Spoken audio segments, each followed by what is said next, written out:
और इस तारजुआ की पूरी पॉपुलेशन 80 to 90% डिपेंड है हॉर्टिकल्चर और एग्रीकल्चर पे सर। जो लास्ट ईयर से मतलब खत्म होने की बंद होना और करंटली जो इस ईयर में जो मतलब हुआ उसकी वजह से जो हॉर्टिकल्चर पे डिपेंड है मुस्लिम बहुत सफर कर रही है सर। उनके भी फैमिली, उनकी एजुकेशन सिस्टम, बच्चों की एजुकेशन सिस्टम या उनके और आई तारजू हॉस्पिटल सर, जब उसके बाद वो रजिस्टर 2016-17 में लाई थी हमने सर, और ईरो 4 एम्बुलेंस है वो। उसके बाद हमने इनको ये बोला कि हमारा कोई पार्ट नहीं बनता था, उस पर रजिस्ट्रेशन करनी थी डिपार्टमेंट को, हमारा कोई पार्ट नहीं था। उन्होंने गाड़ी चलाई टेम्पररी रजिस्ट्रेशन पे, उसका इंश्योरेंस हमने जेब से किया है 2 बार। बीएमओ साहब को शायद नॉलेज नहीं होगा, हमने 2 बार उसका इंश्योरेंस किया। फिर जब एआरटीओ साहब के पास, तब जो एआरटीओ साहब थे, फिर उन्होंने ये बोला कि इसका सेल लेटर लेके आओ। हम खुद गए हाईलैंड मोटर्स पे सर, हमने उसकी सेल लेटर लाई, उसका मेरे पास कार्बन कॉपी है। फिर उसके बाद हमें बोला गया कि ये ईरो 4 अब रजिस्टर नहीं होगी। फिर हमने इनको ये बोला था कम से कम अगर आप गैराज को ही वापस देंगे। मैं रिपीट करूंगा शॉर्ट में ही, आप उसको मैं बताऊंगा, आप रिपीट कीजिए। मेरा काम, मेरी सोच इस नशे की लड़ाई में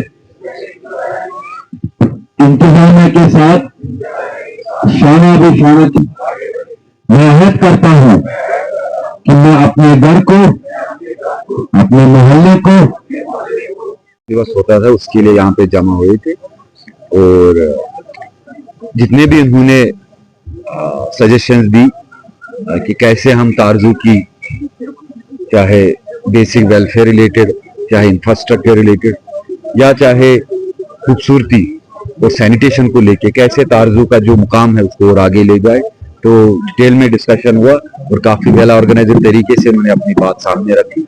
हमने भी उनको आश्वासन दिया, यकीन दहानी दी कि प्रशासन इंतजामिया की तरफ से हम इसमें काम स्टार्ट करेंगे।